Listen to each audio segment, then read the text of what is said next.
So Islam is basically a religion that upholds the belief that Allah is the only true God in this universe and the final messenger is Prophet Muhammad SAW. This means that this is a religion that is based on two things. Firstly, Quran, and secondly, the Hadith or the As-Sunnah, which is essentially the act and the sayings of Prophet Muhammad SAW. What is actually peace in modern discourse? Peace in modern discourse basically means the absence of war or the absence of conflict. Anything that is in a state of tranquility. We could say it's the least form of destruction or the least form of violence. So, how does the principle of Islam, which is the Quran and the Hadith, related to the idea of peace? The reality is very simple. If you read the honest version or the honest interpretation of the Quran, we can see that there are multitude verses which relate to violence. However, it's not pure violence per se. The fact that there are violent verses or violent messages within Islam implies that there is some sort of unpeaceful type of thing, and it's definitely not the most peaceful. Simple example, you can look how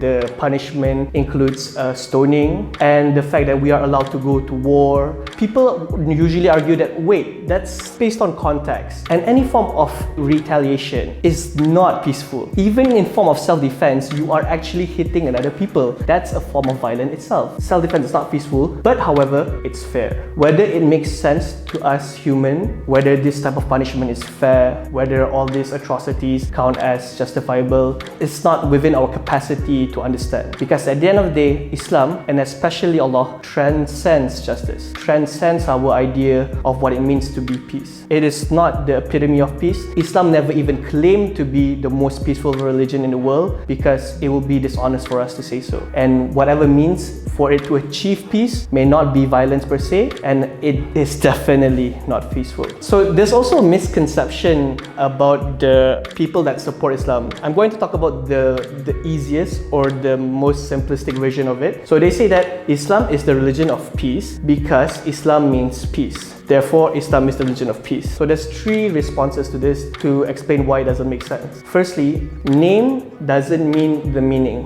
Okay, let's give an example. You might have a friend named Hikari, right? So Hikari is a Japanese word. It means light. And just because her name is light doesn't mean that she is a light. She is a human being, but you label her as per her name doesn't equivalent to meaning. Secondly, we also fall under circular reasoning. Circular reasoning is a type of fallacy that you assume that the first premise is true, therefore your conclusion is true as well. So in this case, you already assume that Islam is peaceful. So you say that Islam means peace, therefore Islam is a religion of peace. If this is not circular reasoning, then I don't know what is, because you need to prove why it's peaceful to begin with. Just by saying its name doesn't mean that it's peaceful per se. And last but not least, the equivocation fallacy. Equivocation fallacy basically means when you use one word but the meaning is different, or you use it interchangeably. For example, you say that Islam is the religion of peace. Islamic teachings is based on peace, therefore Islam is the religion of peace. So notice that there are two different meanings behind the word peace. So when you say the word Islam is the religion of peace, right? Peace in this sense might be defined as the absence of war or least destruction and things like that. But Islamic teaching is based on peace could be defined as anything that is pleased to Allah's will, therefore that it is peaceful. So you're not being genuine with that meaning. So with all those three responses, just because that Islam, the root meaning means peace, doesn't mean the religion itself is entirely peaceful or the epitome of peace. Before I end this, I want to say that I am not saying that Islam is a religion of war or religion of violence. It's a religion of just. It exists both peaceful elements and violent elements, but that's what makes it beautiful and that's what makes it perfect. Thank you very much. Assalamualaikum warahmatullahi wabarakatuh. May peace be upon you.